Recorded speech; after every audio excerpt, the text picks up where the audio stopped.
බලමු අපි පීසා ඩෝ එකට අවශ්‍ය කරන දේවල්. මම පිටි 500ක් කරලා අරන් තිනවා. ඊස් ගැන් තේ හැන්දයි. තෙල් තේ හැන් දෙකක් ගන්නවා. සීනි තේ හැන්දක් ගන්නවා. කිරි තේ හැන් දෙකක් ගන්නවා. මද රස්නේ උණු වතුර කෝප් එකමාරක් ගන්නවා. මම මේ විදිහට පිටිකෑම් 500 හොඳට හලා ගන්නවා. හලාගත්තේ නැත්නම් අපිට හරියට මේ ඩෝ එක පිපිලා එන්නේ. ඒක නිසා මම හොඳට හලා ගන්නවා. ඉස්සෙල්ලම පීසා ඩෝ එක හදාගන්න අපිට අවශ්‍ය වෙනවා ඊස්ට් ටික ඉස්සෙල්ලම වතුර ටිකක් දාලා විනාඩි 5ක් විතර තියාගන්න. ඉතින් බලමු මම ඊස් එක විනාඩි 5ක් තියාගන්න විදිය. මම දානවා දැන් සීනි හැන් දෙකට ඊස්ට් හැන්දක් දානවා. ඒකටම දානවා කිරි ටිකත් වතුර ටිකකුත් දානවා. ඒ ටික හොඳට කවලම් කරලා ඊට පස්සේ දානවා වතුර ටිකක්. ඒකත් හොඳට කවලම් කරනවා.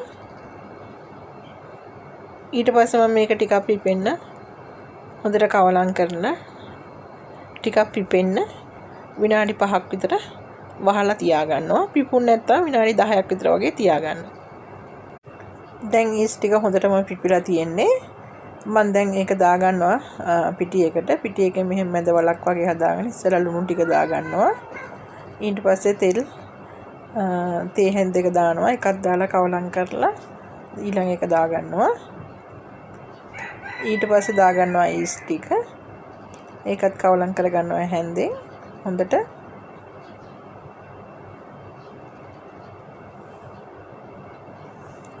ඊට පස්සේ මම වතුර ටික ටික දම මේක හොඳට අනා ගන්නවා ගුලියක් වෙනකන්.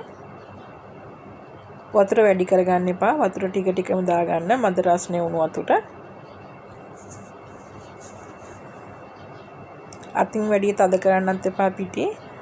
අත බුරුලෙන් වගේ හොඳට අනා ගන්න මෙන්න මේ විදියට වතුර ටික ටික දාලා දැන් මේක මම හොඳට වහලි වෙරලා විනාඩි 20ක් විතර මේ හොඳට රෙස්ට් එකට තියා ගන්නවා.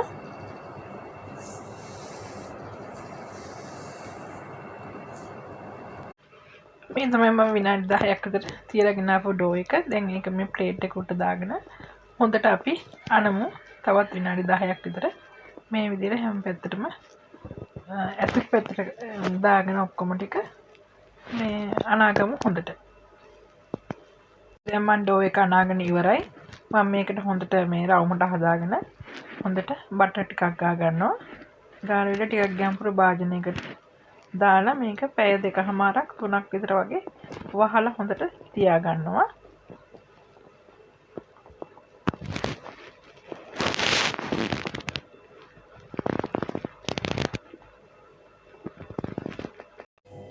මේ තියෙන්නේ මම ගත්ත ට්‍රේ දෙක.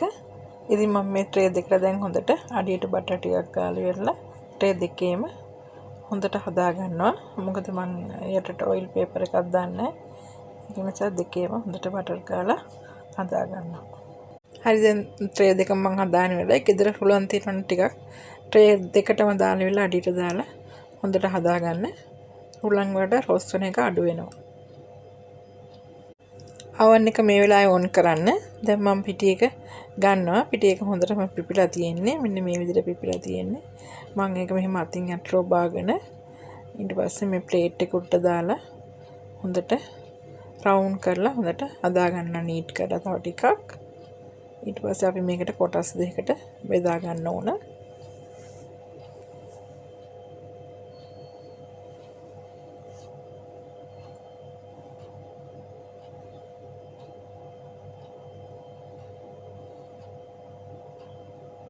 මම දැන් ඩෝ එක කොටස් දෙකකට වෙන් කර ගන්නවා. එක කොටස කලින් තිබ්බ භාජනයටම හොඳට හදලා දානවා. දාලා එක වහලා තියා ගන්නවා. ඊට පස්සේ අපි මේක මේ විදිහට හොඳට හදා ගන්නවා. අරගෙන ඊට පස්සේ රෝල් පින් එකක් ආධාරයෙන් හොඳට ඒක තුනී කරගෙන හදා ගන්නවා රවුමක් වගේ. ඩෝ එක මම තැටියට දාගත්තා. දාගෙන මේ විදිහට ලස්සනට හදා ගන්නවා වටේටම. ඊට පස්සේ මේක චුට්ටක් මේ වටේට මැද තියනවා නම් ගොඩක් වගේ ඒවා වටේට දාලා හොඳ ලස්සනට හදා ගන්න. ඊට පස්සේ ඇඟිල්ලේ ලස්සනට චුට්ටක් උඩට උස්සලා වගේ ලස්සනට හදා ගන්න. දෙවැනි පිටි ඩෝ එකත් මේකට අපි දෙවැනි තැටියට දාලා ලස්සනට හදාගමු. පළවෙනි තැටිය වගේම ඒකලා තැටි දෙකම වහලා ඉවරලා විනාඩි 5ක් විතර oven එකට දාන්න ඉස්සෙල්ලා තියාගමු. අපි දැන් බලමු මෙතන පීසා ටොපින් එකට දාගන්න ඕන අවශ්‍ය දේවල්. මම මෙතන හැම් ටිකක් අරන් තිනවා. ග්‍රේට් කරගත්ත මොසරෙලා චීස් ටිකක් අරන් තිනවා. ස්ලයිස් ටිකක් අරන් තිනවා. ඊට පස්සේ ලොකු බෙල් පෙපර් එකක් කපලා අරන් තිනවා. ඔලිව් ස්ලයිස් ටිකක් අරන් තිනවා. මම මේ සෝස් එක වීඩියෝ එකක් කරා. මම මේ වීඩියෝ එක තිනවා මගේ channel එකේ. ඒක බලන්න. ඒ සෝස් එකත් ඒකත් ඒ විදිහටම හදාගන්න. මේ තින් මම විනාඩි 5ක් තියලා ගෙනාපු පීසා ඩෝ එක. දැන් මේ මම ඒකට ගෑරුප්පක් ආධාරයේ මැද චුට්ටක් මෙහෙම හොඳට හෝල් ටිකක් හදා ගන්නවා. ඒකල මේක මම විනාඩි 15ක් හොඳට මැද තැම්බෙන්න දානවා oven එකට. විනාඩි 15ක් සෙල්සියස් අංශක 180ට. ඉතින් එතකොට මේ හොඳට පීස් එකේ මැද තැම්බෙනවා. ඊට පස්සේ තමයි මම සෝස් එක දාලා සරසගන්නේ. ඉතින් බලමු අපි ඒ විදිහට මේක බේක් කරගෙන.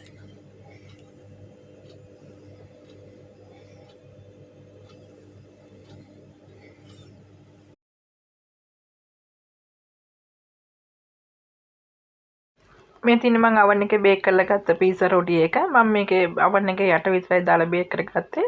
මම මේක උඩින් ගා ගන්නවා බටර් ටිකක්. ගාලි වෙලා හොඳට විනාඩි 3ක් විතර හොඳට මේ ටවල් එකකින් වාලා තියා ගන්නවා. ඊට පස්සේ තමයි සරසගන්නේ.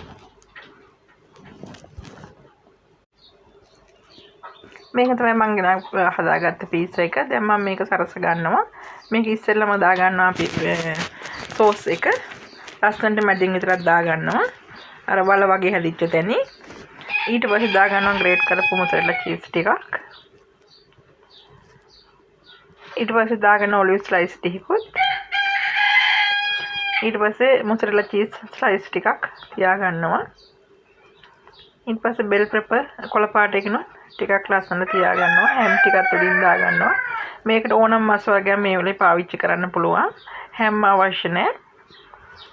ඊට පස්සේ ග්‍රේට් කරපු චීස් ටිකක් දාගෙන මේක ඉතින් පීසා හට් එකේ වගේම ලස්සනට බේක් කරගමු.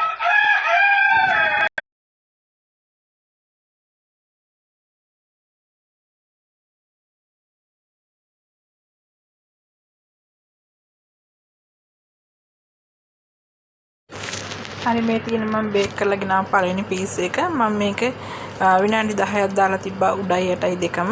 දැන් හොඳට බේක් කරලා තියෙන්නේ. මම මේක උඩින් ඔරිගානෝ ටිකක් දා ගන්නවා. ඊට පස්සේ ටිකක් විනාඩි 5ක් විතර මම කරේ ටේබල් ක්ලොත් එකකින් හරි මොකක් හරි ටවල් එකකින් හරි වහලා තියලා විනාඩි 5ක් විතර කැමට ගන්න. එතන වහලා තිබ්බහම හොඳට සොෆ්ට් එකට තියෙනවා. ඒක නිසා වහලා තියන්න. මේ තින්නේ මම දෙවුනියට බේක් කරපු පීස් එක. දැන් ඒක හොඳටම බේක් කරලා තියෙන්නේ. ඒක ලස්සනටම තියෙනවා ටිකක් රෝස්ට් වෙනවා වැඩියෙන්. ඉතින් මම වටේට බටර් ටිකක් ගා ගන්නවා. ගාගෙන රෙදි කෑල්ලකින් විනාඩි 5ක් විතර වහලා තියා ගන්නවා. මම මේ පීස් එක හදාගන්න සම්පූර්ණ විස්තරයක් මම ඩිස්ක්‍රිප්ෂන් බොක්ස් එකේ දානවා. ඒ වගේම සෝස් එක හදාගන්න ලින්ක් එකත් මම දානවා. මේක ගෙදර හදාගන්න හරිම ලේසි පීස් එකක්. ඊළඟට පීසා හට් එකෙන් ගන්න එකක් ගේමයි. හරි මම මේක පීස් එකක් මේ පිඟානට දාගත්තා. ඒකල කෑල්ලක් කපාගෙන රස බලන්න යන්නේ. හරිම රසයි. පීසා හට් එකෙන් ගෙනා වගේම හරිම සොෆ්ට් එකට තියෙනවා. ඉතින් මේ විදිහට උත්සාහ කරන්න ගෙදර හදලා බලන්න.